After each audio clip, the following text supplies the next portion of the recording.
হিসাব করে করবার চেষ্টা করছেন, এটা মনে হয় আজকেও আবার তাই করে ফেলছে।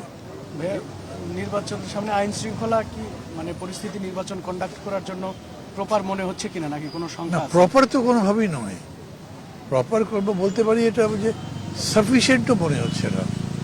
এটা আরও ডেভেলপড হওয়া দরকার ছিল। 15 মাস সময় তো পেয়েছে, সেই তুলনায় অন্তর্বর্তী সরকার আইন শৃঙ্খলা পরিস্থিতির কোনো উন্নতি তো করতে পারেনি, বরঞ্চ অনেকে ভয় পায় যে সবাই তো সরকারের নিরপেক্ষতারই প্রশ্ন করছে।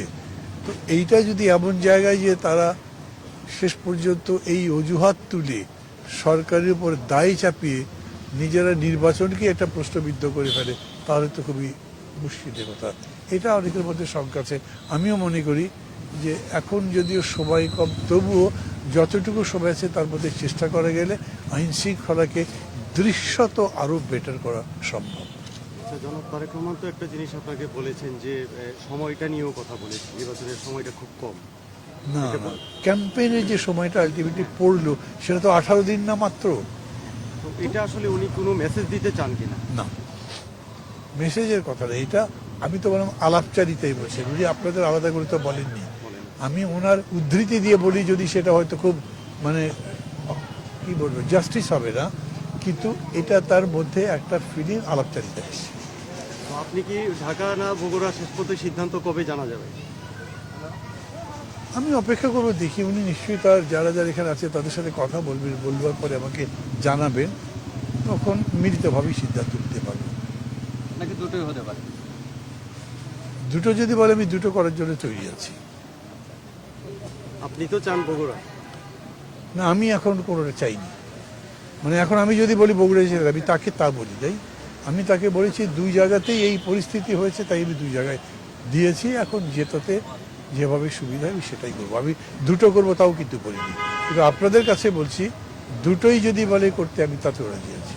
মানে ভাই আপনার তো দীর্ঘদিন ধরে একটা নিশ্চয়ই লক্ষ্যমাত্রা ছিল, এখন যে আপনি দুইটাই ছেড়ে দিচ্ছেন মানে দলের উপরে, মানে আপনি যে জনগণের খেদমতটা করবেন, প্রপার খেদমত করতে হলে আসলে সুনির্দিষ্ট আপনার নির্বাচনে আসলে কিন্তু বগুড়াতে এই জায়গাটা আপনার ওইখানে মায়া আছে কিনা, যে আসলে ওই জায়গাতে আপনার জন্ম এবং ওইখানকার ভোটাররা আপনার দিকেও তাকিয়ে থাকে, আপনার ওইখানকার দীর্ঘদিনের ইচ্ছা থাকে যে জনপ্রতিনিধিরা ওইখানকার একদম, সেই বিষয়টা আপনি কীভাবে? আমার এলাকার জনগণ অনেকে নফল নামাজ পড়েছেন কালকে, অনেকে রোজা রেখেছেন, অনেকে কান্দির আমাকে ফোন করে বলেছেন কেন চাই যে তা আমি ওখানে করি, এটা আছে। এই কথাটা কি আপনি জনাব তারেক রহমানকে বলেছেন কিনা? না, আমি মানে যে ল্যাঙ্গুয়েজে আপনাকে বললাম সেই ল্যাঙ্গুয়েজে বলিনি, কিন্তু এটা বলেছি যে ওখানকার লোক চাই। কিন্তু একই সঙ্গে আপনাদের বলছি এবং আপনাদের মাধ্যমে সবাইকে বলছি, ঢাকা 18-তেও আমি প্রায় একই রকম রেসপন্স পাচ্ছি।